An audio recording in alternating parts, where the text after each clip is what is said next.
हे guys, welcome back again. आप लोगों का स्वागत है मेरे नए वीडियो में।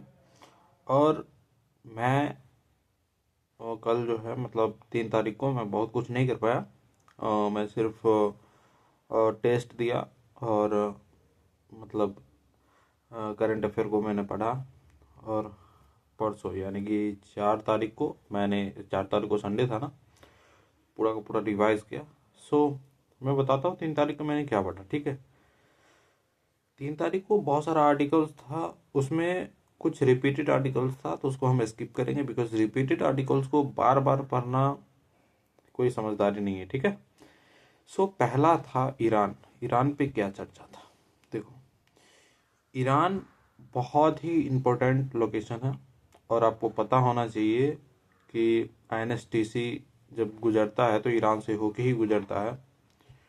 और वहाँ पे ईरान में एक चाहबार पोर्ट है जो इंडिया डेवलप किया था, है ना।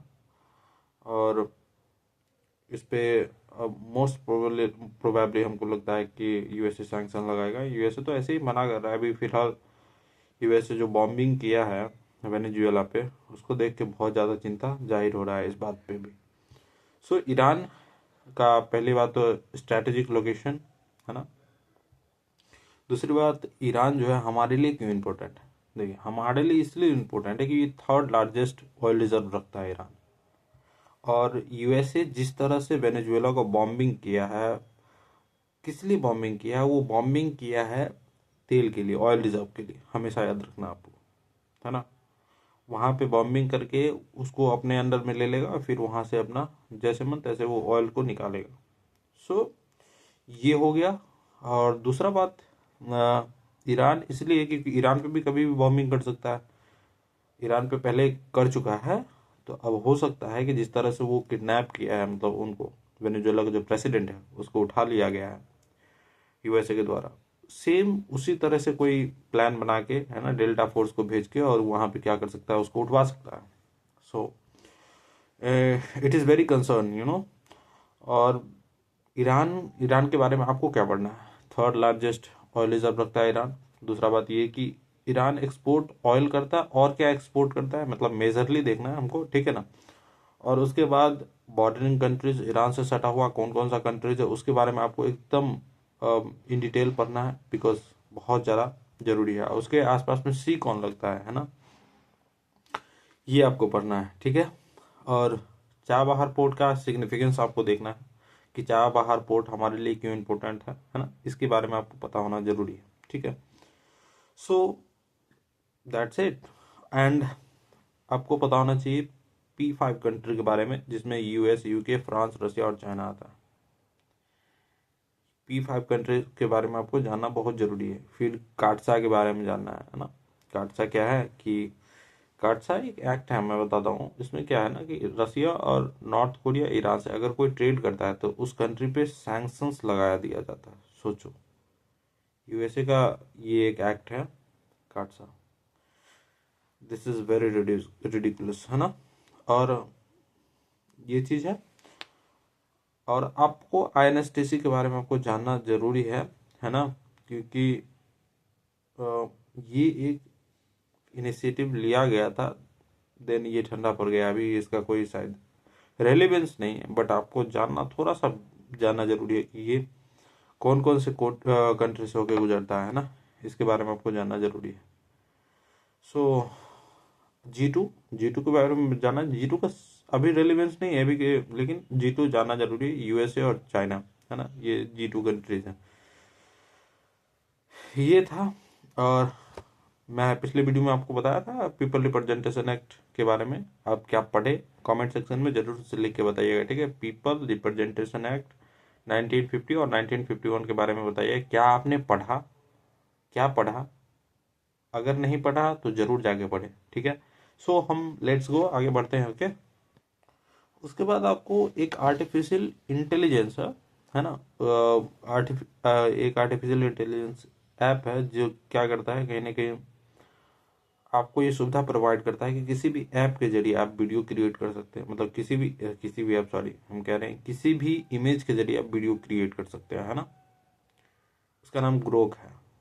ग्रोक जो है ये एक अमेरिकन बेस्ड कंपनी है और ये इलॉन मस्क का है ना।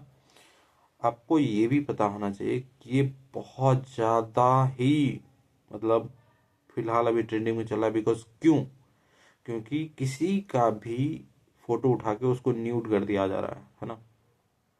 So it is very concern for us, है ना।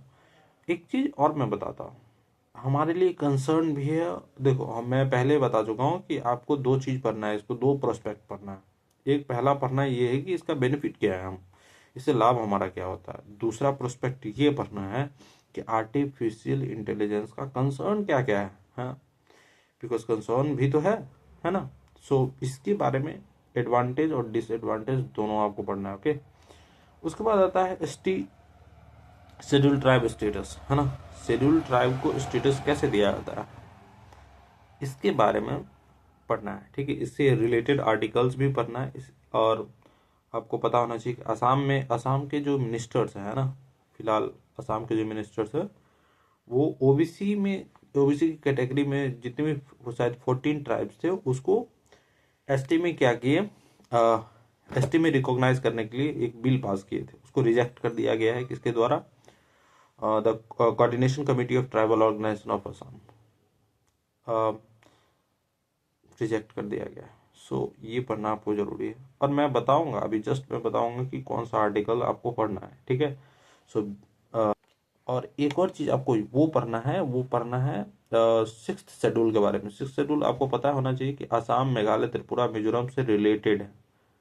इसको सिक्स्थ शेड्यूल में डाला गया है। सिक्स्थ शेड्यूल में डालने पे कुछ अलग प्रोविजन, क्या क्या अलग प्रोविजन होता है इस स्टेट के लिए, बिल्कुल।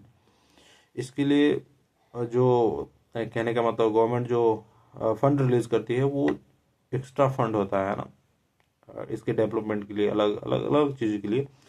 फिर लोकूर कमेटी के बारे में पढ़ना जो 1965 में कौन शेड्यूल ट्राइब में आएगा नहीं आएगा, इस पे एक रिपोर्ट अपना जारी किया था कि किसको हम शामिल कर सकते हैं, है ना, शेड्यूल ट्राइब में। लोकूर कमेटी हमेशा याद रखनी है, 1965 में रिलीज किया गया था। और इससे रिलेटेड आपको आर्टिकल मिलेगा 366 और 342। ये दो आर्टिकल्स आपको पढ़ना ही पढ़ना है।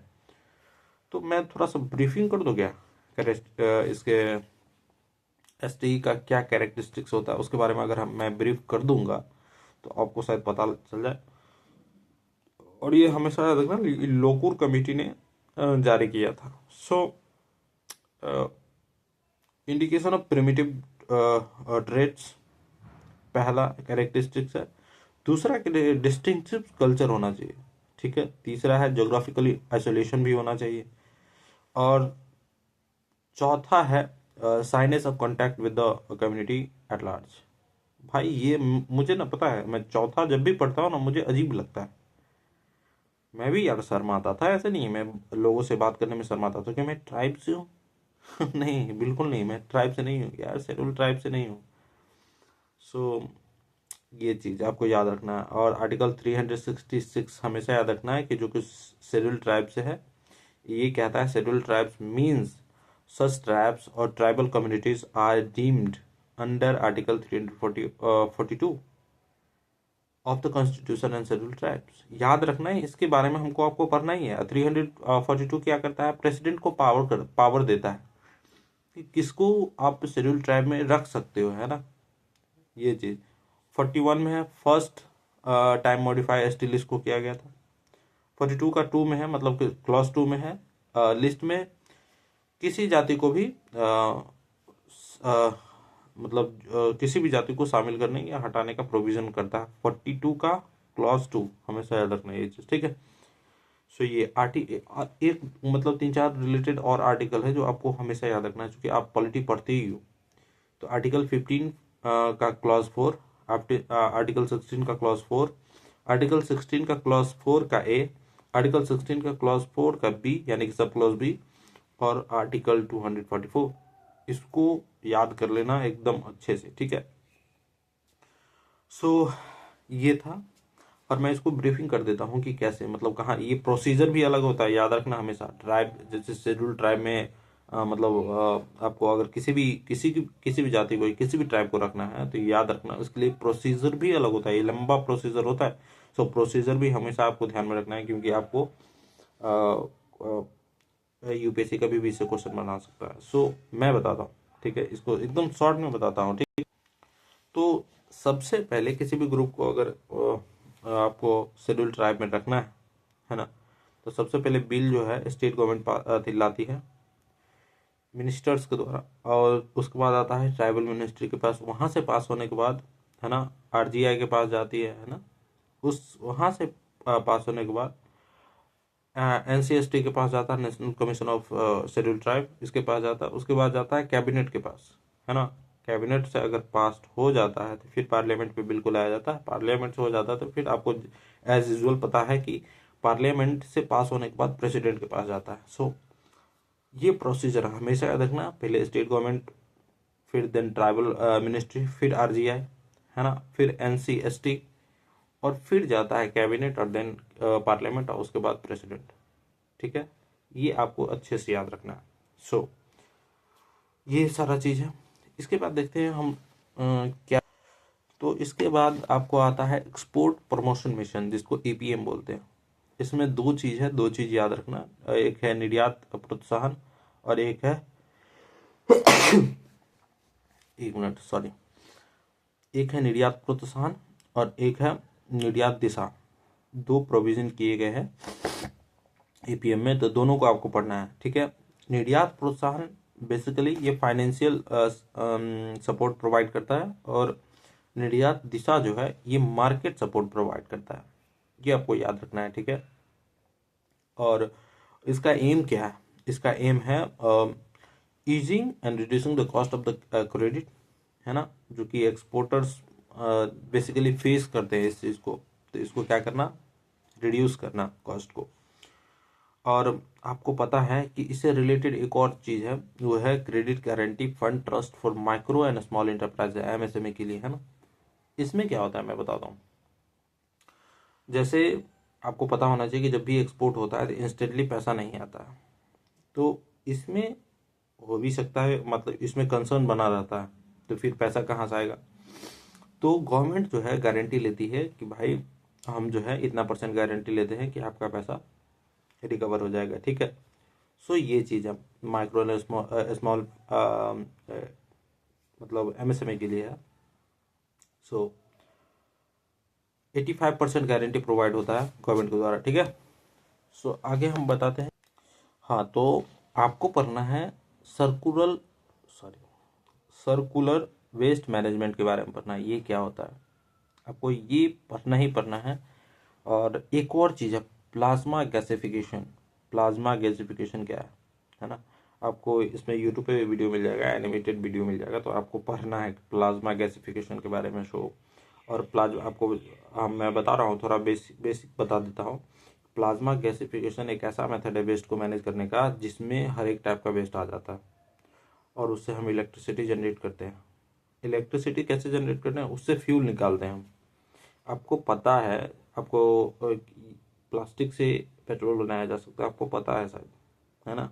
और आई थिंक अगर नहीं पता है तो आपको बेसिक तैयारी करने का ज़रूरी है, बेसिक चीज़ जानने का ज़रूरी है। सो ये सारा चीज़ है। इसका एडवांटेज है कि ये हर एक टाइप का वेस्ट को क्या करता है, हैंडल कर लेता है, और इसका बहुत ज़्यादा हाई एफिशिएंसी होता है, लो लो पॉल्यूशन आता है, पॉल्यूशन भी कम करता है ना। और कहीं ना कहीं लैंडफिल्स को रिड्यूस करता है, लैंडफिल साइट्स को रिड्यूस करता है ना। और आपको पता है क्लीन एनर्जी प्रोवाइड करता है। So these are the advantage. लेकिन डिसएडवांटेज ये है कि ये कॉस्टली है, मतलब महंगा है, और ये इसको ऑपरेट करना भी महंगा है तो ये एक डिसएडवांटेज है, तो आपको जानना जरूरी है। और एक उसके बाद मैं इसके अलावा एक और चीज़ है, सिन गैस क्या होता है। सिन गैस के बारे में कोई जानते हो? जल्दी से टाइप करो, अगर सिन गैस के बारे में जानते हो टाइप करो, मैं अगले वीडियो में बनाऊँ। इसके बाद आता है वो स्वच्छ भारत मिशन के बारे में। स्वच्छ भारत मिशन 2014 में स्टार्ट किया गया था, अभी जो 2.0 चल रहा है, मतलब 2.0 चल रहा है। सो अब एक और चीज़ आपको याद रखना, स्वच्छ भारत मिशन जो है कहीं ना कहीं वेस्ट मैनेजमेंट से रिलेटेड है। आपको पता है वेस्ट मैनेज नहीं नहीं, हाँ कह सकते हो क्लीन, मतलब कि साफ सफाई से है ना। तो आपको ये ध्यान में रखना है हमेशा, ठीक है ना। स्वच्छ भारत का मिशन कब स्टार्ट हुआ था ना, अभी क्या चल रहा है उसके बारे में, बस इतना ही, इसमें ज़्यादा नहीं पढ़ना है, ठीक है। उसके बाद बुल्गारिया के बारे में आपको जानना है। बुल्गारिया के आसपास में कौन सा सी लगता है ना, ब्लैक सी लगता है ना, बुल्गारिया के आसपास में ब्लैक सी है। आप अगर देखोगे तो है ना, पता चलेगा आपको। और हाल हाल ही में वो यूरो को जो है एक्सेप्ट अडॉप्ट किए। इसके बारे में आपको बहुत जानना बहुत ज़रूरी है, ठीक है। सो इतना ही था बेसिकली। 3 जनवरी में इतना ही था, और 4 जनवरी तो शायद बंद था, मतलब कि कोई संडे था। सो आप बने रही, है ना। वीडियो को लाइक कीजिए, सब्सक्राइब कीजिए चैनल को। और एक और चीज़ मैं बताता हूँ, हमेशा याद रखना, कंसिस्टेंसी ज़रूरी होता है। मैं अपना कंसिस्टेंसी नहीं तोड़ा हूँ, भले ही वीडियो लेट आ रहा है, बट कंसिस्टेंसी नहीं तोड़ा हूँ। मेरा जो है रिक्वायरमेंट उसको पूरा कर रहा हूँ, ठीक है। सो स्टे ट्यून्ड, अपना काम करते रहिए। कोई भी कुछ बोले इग्नोर मारिए, कोई फ़र्क नहीं पड़ता है। जो पास्ट है उसको भुला दीजिए, फ्यूचर है उसको देखिए। पास्ट में आपने क्या गलती की है ना, आपसे कौन नहीं बोला, आपके खिलाफ क्या किया लोग, सबका एक ही रिप्लाई हो, एक ही रिप्लाई होगा। अगर आप आईएएस बन जाते हो, सब आपके सामने आके झुकेंगे। सो बी रेडी।